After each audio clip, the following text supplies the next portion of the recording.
自動でお風呂を沸かします。お風呂の線は来ましたか？自動でお風呂の線は来ましたか？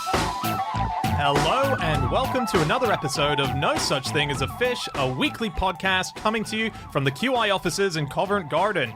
My name is Dan Schreiber. I am sitting here with James Harkin, Andrew Hunter-Murray, and Anna Chazinski. And once again, we have gathered round the microphones with our 4 favorite facts from the last 7 days. And in no particular order, here we go. Starting with fact number 1, and that is Chazinski. My fact this week is that the rear view mirror was invented so that racing drivers didn't have to have a person sitting next to them in the car explaining what was going on behind them. Yes, I think bizarrely I found this out because I saw a post from an insurance site or something. But anyway, it was invented for the Indy 500 inaugural race in 1911. So the Indy 500 is that big race that happens in Indianapolis. 1911, it was won by a guy called Ray Harroun. And basically the reason he won it was that he realised that the cars always had 2 people in them. The driver and then the person who had to do a number of things, one of which included turning round and saying if there were any cars behind them in dangerous positions to make sure there wasn't a pile-up or a big crash. And Ray thought that's a lot of extra weight. Wonder if I can avoid that. And what he did was he got a mirror and placed it in the middle of his car, hanging in the middle of his car on a pole, and then he won the race because he halved the weight in the car. He did win the race, although we're not 100% sure that he actually won the race, as in he got given the prize, but the truth was that no one really knew how to count all the laps or time things or anything like that, and there were loads of pit stops, so really no one actually knew who won the race. How did they decide? They just went, I feel like it should be over now, next person to cross the line. A little bit like that. There was a guy whose job it was to kind of put who was in the lead, and they would change it every now and then. But the truth was that, you know, some people took 2 minutes to change a tyre, some people it took them 15 minutes to change a tyre. Some cars would come out of the pit lane and then back up over the finishing line and then go back over again, so it added an extra. You're kidding. No. That really happened. But that wouldn't be. God. That couldn't have been allowed. They didn't know what was going on at all. They just didn't have the technology to work out times or anything like That this. sounds like a cheat that you would do in Mario Kart. Yeah. I remember doing that kind of thing in Diddy Kong Racing, and you see how close you can loop around the finishing kind of post for it to count, and it never does. Never does. No. So the technology there is more advanced than here. There was a guy called Mulford who was pretty sure that he'd won, and he went across the finishing line, and then what you always did was you did an insurance lap at the end just to make sure that you've done the right distance, because people might think, oh, you've done one, not enough.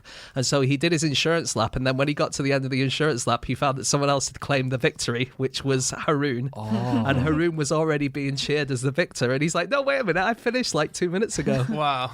I think that Harroun used to work as a chauffeur.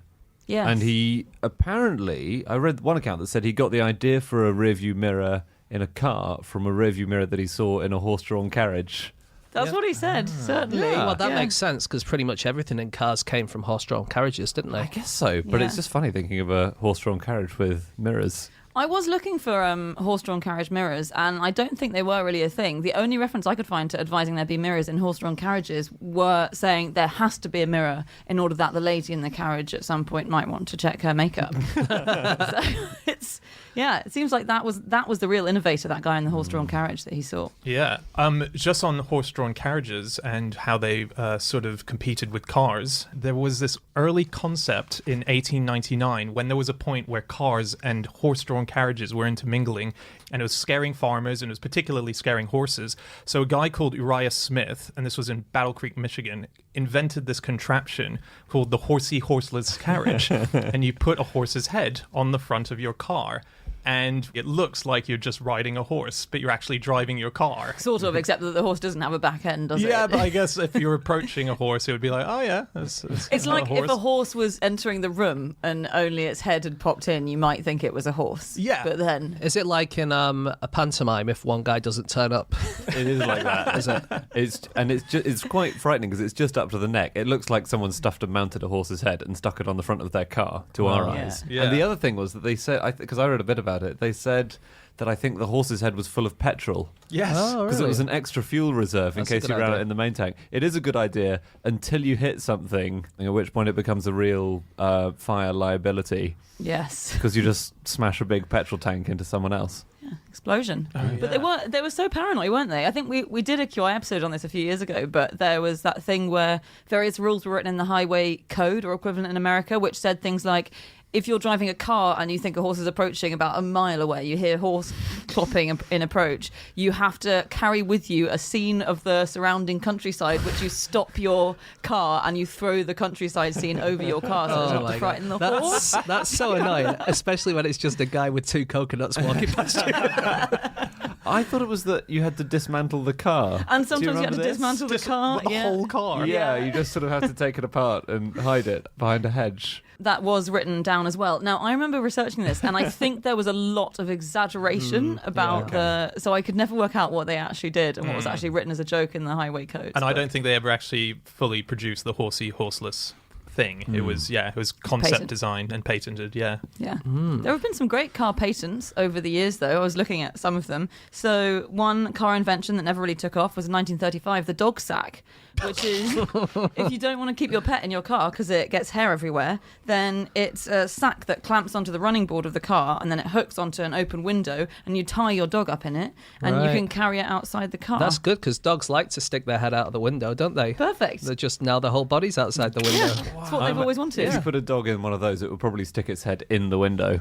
I think dogs just like sticking their head through windows. That's my theory. Yeah, you're right. That's true. Did you hear about the steering wheel of death? No. This was a car innovation on a Cadillac, the 1954 Cadillac Eldorado. So these are obviously really expensive cars. You know, they're very luxurious.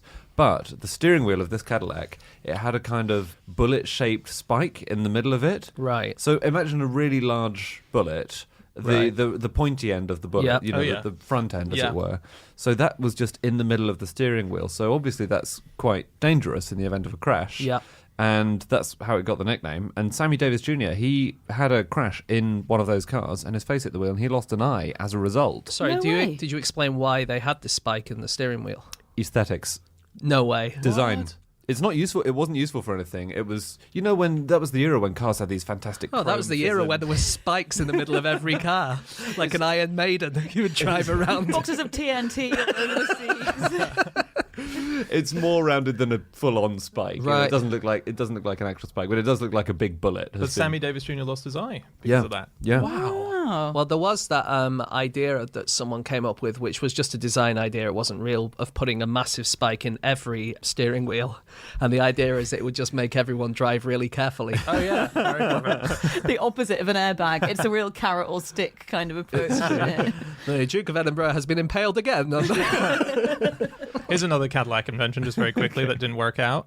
They tried to put working toilets in the inside of their cars. That was in 1947. You can see photos of it. It looks really incredible. Great It was idea. in the back seat, yeah, and you would have what was a proper toilet in this photo. But the problem was it just didn't make sense, really, to have it. There was a What? lot of... Why not? Why not? Because the amount of space that you'd need for the tank, for the flush, the smell was too great. There was a lot of splashback, apparently, in the testing, and the smells, just These feel generally. like problems we can overcome. It's Yeah. true. It looked so cool. I mean, splashback, for instance, obviously don't have it be water-based.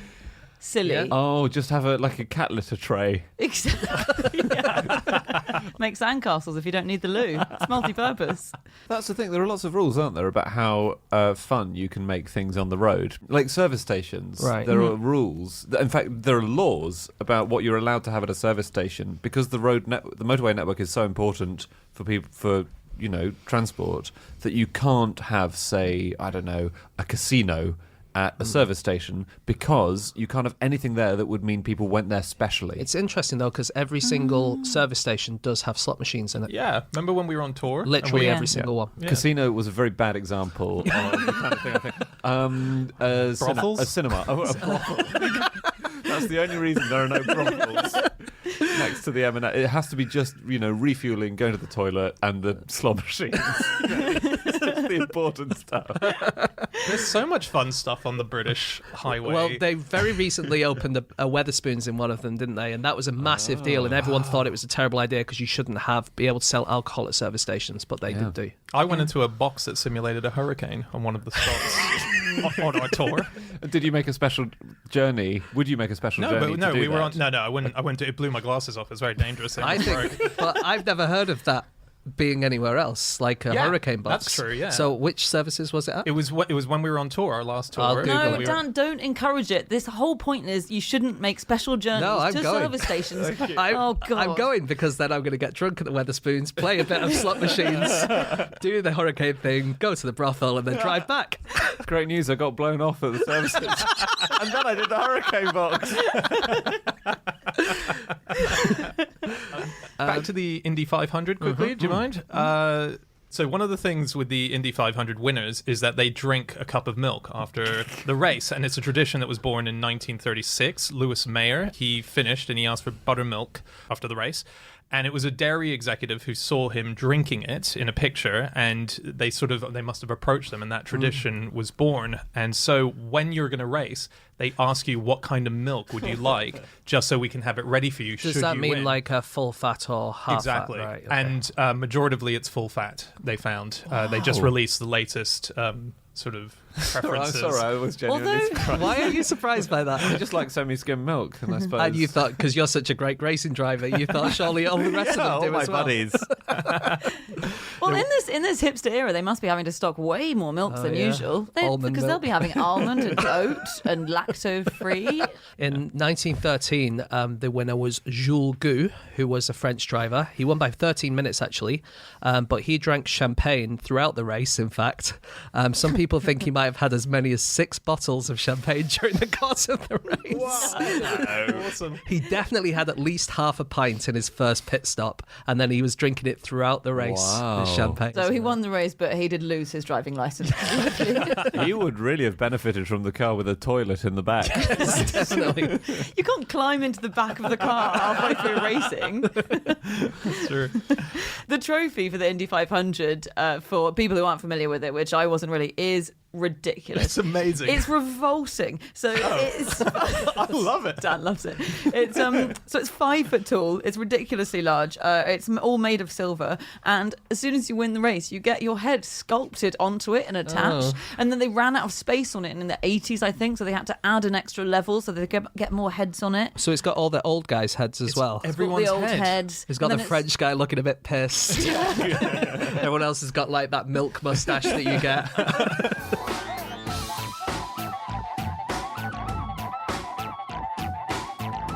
Okay, it's time for fact number 2, and that is James. Okay, my fact this week is that a 2018 paper suggesting that people who have a surname which occurs towards the end of the alphabet are more likely to end up academically and professionally undistinguished was co-authored by Professor Jeffrey Sachs.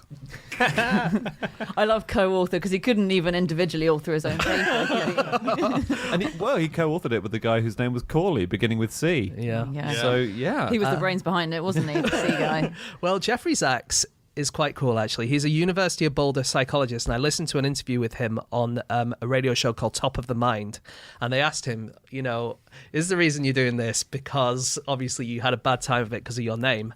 And he said he was sensitized to the issue because of that, but actually it doesn't affect him because according to their study, it doesn't affect people who are distinguished in any other way. So if you're kind of top of your class at school or bottom of your class, or you look different, or you're more attractive or less attractive, it doesn't really affect you. It only affects people who are right in the middle.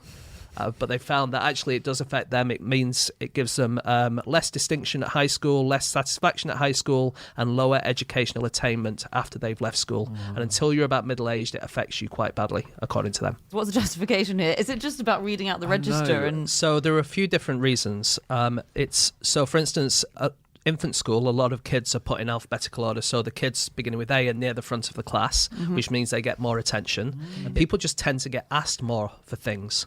So for not school, for instance, if your name is towards the start of the alphabet, you're less likely to give money to charity. And that's because you get rung up more because your name is at the front of the alphabet and you get more annoyed by it. And so you're less likely to give money. really? Yeah. It's also like in when it's graduation and they're handing out diplomas. This is one of the things mentioned. You start A to Z. It's all really exciting at the top, and then Yeah. by the time you get to Zuckerberg, you know, Oh, yeah, and that's why he never made anything of himself, right? But when you get to the end, most people have left because they want to get the restaurants early, and everyone who's applauding, their arms are tired and stuff like that. Yeah. And so it's no That's good. terrible. And I can understand if you're marking a big pile of exam papers and Aaron J. Aronson makes a point and then Sammy Zammy makes the same point. You think, I read this in Aaron J. Aronson's article, and that was hours ago. Yeah. So exactly. you mark it lower. So, and the teacher might say, okay, can someone read their report? Aaron J. Aronson, can you do it? And then by the time Zuckerberg gets there, he just never gets asked. And so you have less confidence in public speaking as well. So this genuinely does seem to be a thing. Yeah, And although I'm those- not sure about his way of. I'm not sure about Zax's way of combating it. One of the ways he says he combats it is that he is a professor, so he has students, and he always calls the class register in reverse order, which seems to me to just be recreating the problem the That's opposite true. way around. He suggests that people should maybe do something to distinguish themselves, like dress strangely or something. That's one of the specific things he said. Like, just so that people notice you, because it's the people who aren't noticed who struggle the most. Oh, no. And if you're later on in the alphabet, you're more likely not to be noticed if you're otherwise undistinguished. Right? Yes, that's right. And it works the other way around. So there's another study which is that authors whose surnames are ranked towards the front of the alphabet are more likely to be cited in scientific papers. Oh. And that was lead authored by a guy called Arsenault. So he has obviously seen that he's been cited more often than others because he's an A, and also he has the word arse in his name, which might help. And for presidential candidates in America, that's another thing they think influences, because that's in alphabetical order as well when you go in for doing that. So you're more likely to go for someone at the Who's top this of the... George Washington guy? Well, he's the only No guy who's way. put himself in place, isn't he? Yeah. I thought, Who You're came saying- after him? Adams. Yeah. You're saying that George Washington only became president because he seized power. Yeah, Because because he pulled a Zax and he put himself in never first. have won a fair election. Yeah. Okay. there are definitely countries where it's law that on the ballot paper you have to mix it up, aren't there? Or you do half and okay. half on ballot papers because, people just tick an A. Because it's a lot of effort when you go to the ballot box and you're in a hurry to get to work anyway. You just cross the first one you see, don't you? Yeah. One thing I think Zach's found, which is encouraging, is that by the time you're in your mid-30s, the effect lessens and to the point of disappearance. Because you've been distinguished in some other way by then. Yeah. So people are judging you not on your name, but on what you've done in life. Yeah. Oh, I thought it was because you weren't having register taken anymore. Probably that too. Hopefully, by the time you're 35. The paper, just for anyone listening, is called Alphabetism, the Effects of Surname Initial and the Cost of Being Otherwise Undistinguished. And that paper has 96 citations, and I counted them, and there are 77 from A to M and only 17 from N to Z. Wow. So they're compounding the problem. Proof. I find it so weird that Leonardo da Vinci doesn't have a surname. It's true. Always thought that was his surname. How many people... Of Vinci, just Yeah. for people who are like me who didn't know that. Yeah. Yeah. But what do you mean by it doesn't have a surname? Because our surnames are like that as well. In the end, that does end up being your surname. So there was, for instance, in 2016, I think that someone compiled a dictionary of 50,000 surnames from Britain that go all the way back to like the 11th century. And they found that about half of the most common ones were locative, which is basically that, ones that say what place you're from. You know, so like if your surname's Leicester, or if your surname's, and I can't think of, like Jack London or Stafford. Stafford, exactly. So it's still the same kind George of thing, Washington. really, today. George Washington. Washington. Yeah. Do you guys know if any of your surnames have a... Mine will be kin, will mean family of, I should think. Yeah. It's Irish Yes, anyway. Yes, of course. Don't know about Murray. Murray, I read ages ago, it's both, there's claims for it in Scotland and Ireland that battle out for what the original... Murray is a place, presumably in Scotland as well. Isn't it? Moray, yeah. Yeah, From M-O. Moray. Moray Firth. There's a moray eel. Yeah. You're named So- after the eel, aren't Yeah, you? well, I think there is an eel somewhere in my family tree. Yeah. And Tashinsky, a ski means son of, doesn't it? Tashinsky is like a bird. The name is like a bird. So some are descriptors, and that's one of the most common types of name you have as well when you go back. Why are you looking at me funny? I am like a bird. Because I'm like a bird. The Nelly Furtado song. Yeah, exactly.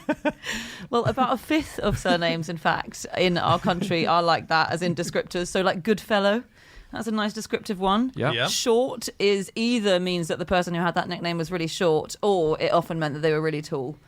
So you never know. Hang on. Because it's like a funny, ironic thing, you know, when you're like, all right, shorty. And it was a tall guy. There were quite a lot of those in medieval times. Does it? Could it mean that whoever was called Goodfellow was actually a bit of a twat? As well? Never whereas know. poor Derek Twat is from one of the nicest and kindest families in the town.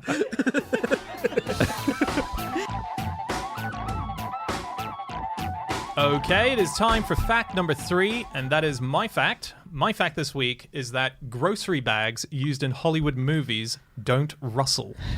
How? And Yeah. why aren't we allowed them? I know. So this is something that I read on a website called proptricks.com. This is the website of a man who invented these bags I'm about to tell you about. Tim Schultz is his name. And it's when on movie sets you see people carrying any kind of bags. Usually when you're recording, that makes so much noise that they can't cancel out that it ruins scenes. They have to constantly re-record scenes. And he was on the set of a TV show back in the day that starred Martin Lawrence called Martin. And Martin, as he's coming into the room, gets his pants taken off by a door frame that he gets caught on. So he has to exit wearing only a bag. And it kept rustling, or rather, that was the scene. And he thought, how are we going to do this without it causing so much noise that you're not going to hear the scene? So he went away and invented a silent grocery bag. Wow. Yeah. And it's used in tons of movies now. And he's expanded his horizons. It's not just grocery bags. He's got department store bags, bakery bags, lunch store bags, doggy bags. He's done silent gift tissue and silent cellophane for wrapping flowers in. Wow. Which aren't completely silent. You can hear them slightly. Because But it would be weird if someone was wrapping a present there was no sound effect. Yeah, Well, you can believe add it. that on. Well, in no, that's post, the though. point. Is Oh, yeah. exactly you added on post with Foley. Yeah. So how do you know what they're made of? I've tried to find out, but I wonder if it's if I Yeah. haven't dug hard enough, or it's an industry secret that he's holding on to, like the secret of Coca-Cola mix. He could at least tell theatres, couldn't he? He could at least put them on boiled sweets in theatres, because I think that's where that causes the most problems, is the plastic crackling thing. There is a company called Silent Snacks that in 2016 launched a whole load of products to have in cinemas and theatres which don't rustle or don't make any noise. Wow, like what? It's a Ground bread. popcorn. So basically, Oh, instead lovely. of being like lumps of popcorn, it's just kind of popcorn dust. Disgusting. Cocoa butter balls. They kind of melt in your mouth rather than like M&Ms that might crunch. Crunching. Okay. Crisps. They've got silent crisps. Well, the dehydrated pear slices. Apparently, they're just bendy enough to be pleasant, but not too crisp. I don't think any level of bendiness in my crisp is pleasant. No? No, I don't think you want a bending crisp at I all. think if you hear the phrase, it's just bendy enough to be pleasant. that date's taken a bad turn. They also invented an anti-gas grapefruit drink. Anti-gas, as in not anti-gas. burping? Stop or- you burping and farting, yeah. Oh, is that a major problem in cinemas? It is if you go with me. Wow, that's Can you great. play the last 10 minutes again, please? So on movie props, the same newspaper has been being read in movies for about 20 years. There's this one newspaper that keeps cropping up in lots and lots of films. It's been in No Country for Old Men. It's been in the Texas Chainsaw Massacre. It's been in Desperate Housewives. So when you see someone in a film reading a paper... Do you know what the headline is? Can you remember? No, I don't. I didn't write it down. Man lands on moon. I've just got one more thing on how to keep a set quiet Oh, when yeah. you're filming. Lord of the Rings, when they were filming, they obviously had a ginormous crew, and there were two people on that crew whose job it was to sit at the local airport that they were closest to when they were filming, and to call ahead when planes were taking off, so they knew to not film a scene because very Wow. soon, No. they would have. So the you sound didn't have the sound of aeroplanes, you just had lots of sounds of mobile phones going off. yeah, that's why Gandalf's pockets are always buzzing. In Lord of the Rings, one of the props they had actually was a giant ring. Or a big ring, anyway. So they Really? had to have quite a lot of rings. There's one ring to rule them all, etc. But there's actually a number of replicas. 'Cause Bring in another one of those one rings to rule them all. so it can fit different fingers because different people wear it. But then also they had a really big one about the size of a football, it looks like in the photos. And that's for when you do real close-ups, then you want it to look really intricate. So there's a scene where when you can sort of tell, it's a really seminal scene in the Fellowship of the Ring where Frodo drops the ring. He's supposed to be carrying it, and he's like, "Oh no, where's it gone?" And he looks up, and Boromir's picking it up, and you see the ring being picked up out of the snow, and that's a giant ring. Does it make a It's giant hand? No, you don't see his hand come down. You see the chain attached to the ring be lifted up. So they made a big chain to go with it. Cool. Very I know. cool. I thought you were going to say because are they all dwarfs or something in The Lord of the Hobbits, Rings? yeah, Hobbits, they're pretty short, yeah. So you'd need a big one to make it look like They're all really small. Is that not what? I don't think that was why, but maybe it had that That's extra. a great. So that's the only prop they had to adjust the size of the Hobbit. So like Gandalf hands over a ring. You just see Frodo take this enormous ring. They're not borrowers, I don't think. I haven't seen it in the book or in the whole thing. Does the ring change size? No. No. I think. So does everyone in the Lord of the Rings land have the same size fingers then? Yeah, that's a great Doesn't make question. any No, sense. you never wear it. You never wear the ring because Yeah, they do. They go They do. disappearing. It makes you Yeah. invisible. So Yeah. it presumably Oh, yes, must. yeah. Must be magic to adjust to the owner's finger, or some people it just doesn't fit on. And they Maybe don't go sometimes you invisible. can put it like, for instance, my wife's wedding ring will fit on my little finger. Yeah. Will fit on, so maybe they do that. No, it's not. Okay, this ring has the power to create evil across the world. My Very- wife's wedding ring. It can adjust size according to Can finger. it? Is It's that a my thing? I theory. didn't know. I It's don't know not- if it no, is. it's I not don't know. theory. So if I tried to put it on my neck, would it kind of get bigger so it went on my neck? It's a magic ring. It can do whatever it No wants. one, but he never says. Oh, and then it made itself a bit smaller, so it could fit on Frodo's tiny finger. So you got Frodo's cock. Those scenes were deleted. Oh my goodness! Sorry, guys. I was reading a few blogs by a woman called Ellen Freund, I think, Freund, who is, I think she's one of Hollywood's main prop makers, really. It was really interesting. So she did the props for Mad Men and stuff like that, really good period pieces. But it must be so frustrating because a lot of the props that you make as a prop maker never get seen by an audience. They're just to create the environment for the actors. So she was saying, you know, every single drawer that someone opened in Mad Men, you wouldn't see inside it from the camera angle. But, you know, the actors had to see all the stuff they thought their character might Are you own. joking? No way. Surely you can just put a little post-it note saying there is There's stuff in this there is drawer. stuff in this drawer. Yeah. No, these people can't pretend that there's stuff in this drawer. They've got to see the stuff. That's so patsy. Yeah. I know, it turns out they're not very good actors at all. But if the actors are freaked out by an empty drawer, imagine how they're going to be freaked out by the massive film crew who are on Surrounding the other them. half of their office. Yeah. They all have to disguise themselves as wallpaper and lampshades. They all have to hide behind a picture of the countryside. She made it sound kind of creepy also making props, Ellen did, because she said you can obviously Google stuff what things look like when you're trying to work out, you know, what a book would have looked like in the 1920s. Yeah, I mean, you can't possibly imagine. But she's chosen the one object that hasn't really changed over time. She said really the only way you can get a proper idea for what, let's say she has to design a bunch of stuff for 13 Reasons Why, which she worked on, which is contemporary teenagers. Right. She said, you've got to go out into the world and see what they're actually wearing. So she said, I've got to go out and stand near high schools, for instance, and I'll watch the children all day to make sure that I understand what their backpacks But are surely like. they all just wear school uniforms. Or maybe she goes to the Mufti school. Mufti schools. Yeah. It is Mufti in 13 Reasons Why. There you go. Yeah. So she goes to Mufti schools, and then she says, "I'll go down to the mall where I know the kids are shopping, and then I'll watch them there to see what sort of stuff they're." I mean, she must look like a real weirdo. Yeah. think. Yeah, Yeah. I'd say so. Especially depending on the kind of thing you're filming as well. Yes. If you're filming something set in a morgue, you have to go and hang out around a morgue all See what day. they're wearing, but make sure you go to a Mufti morgue.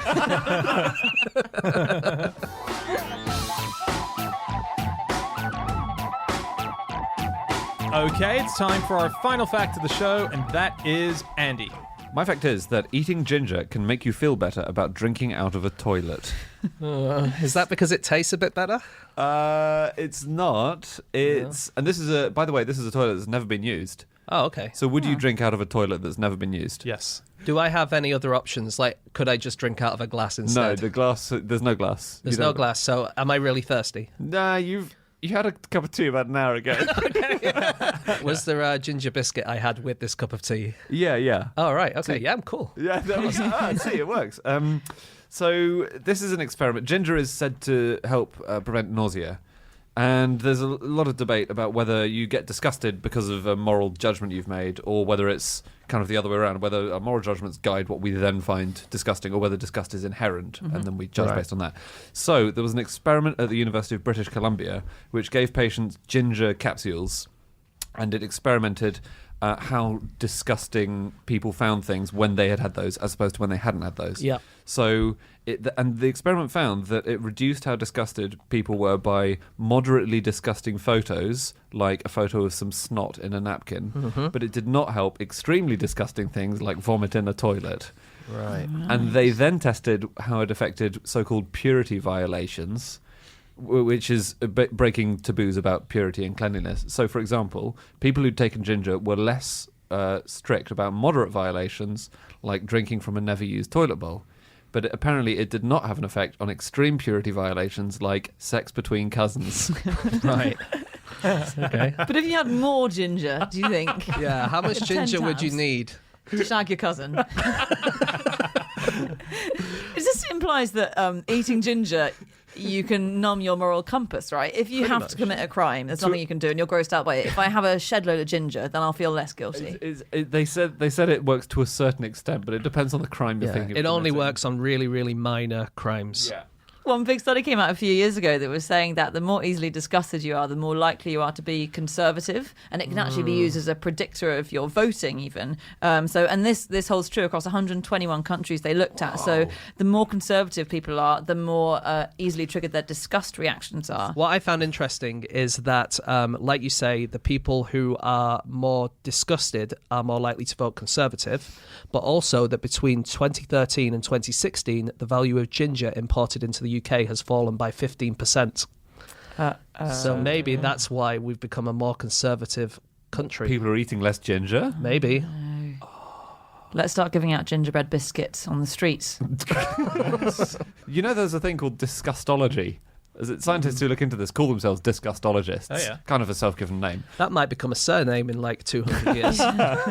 Well, one woman who could have it is Professor Val Curtis, who has a lot of the thing you have to do when you're one of these scientists is you have to come up with scenarios.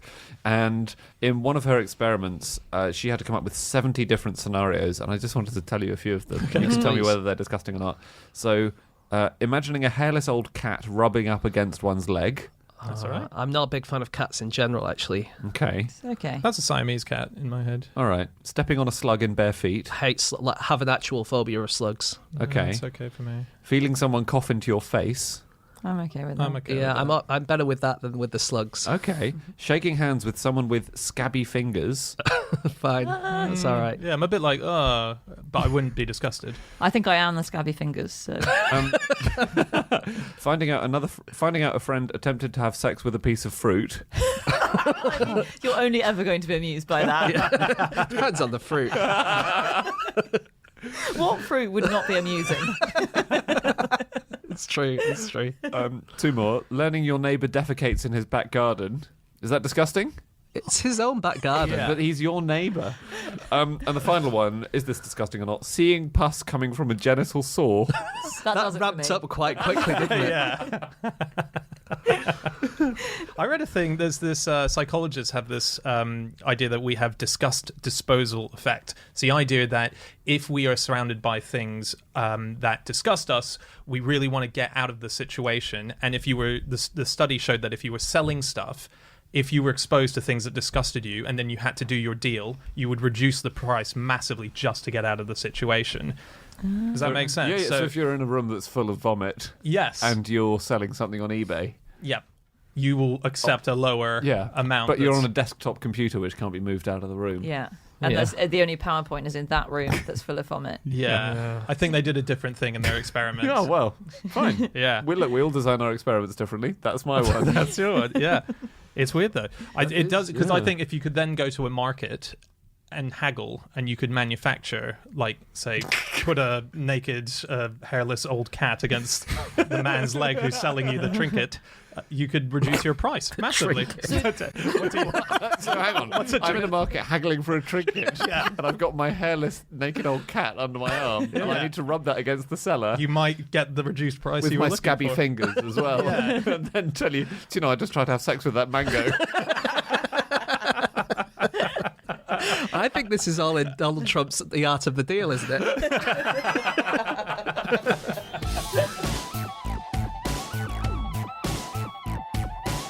Okay, that's it. That is all of our facts. Thank you so much for listening. If you'd like to get in contact with any of us about the things that we have said over the course of this podcast, we can be found on our Twitter accounts. I'm on @Schreiberland, Andy, At Andrew Hunter M. James, That's James Harkin. and Chazinski. You can email podcast@qi.com. Yep, or you can go to our group account, which is @NoSuchThing, or you can go to our website, nosuchthingasafish.com. Everything is up there. All of our previous episodes, tickets to our upcoming tour in March. Do come along. We'll be back again next week with another episode. We'll see you all then. Goodbye.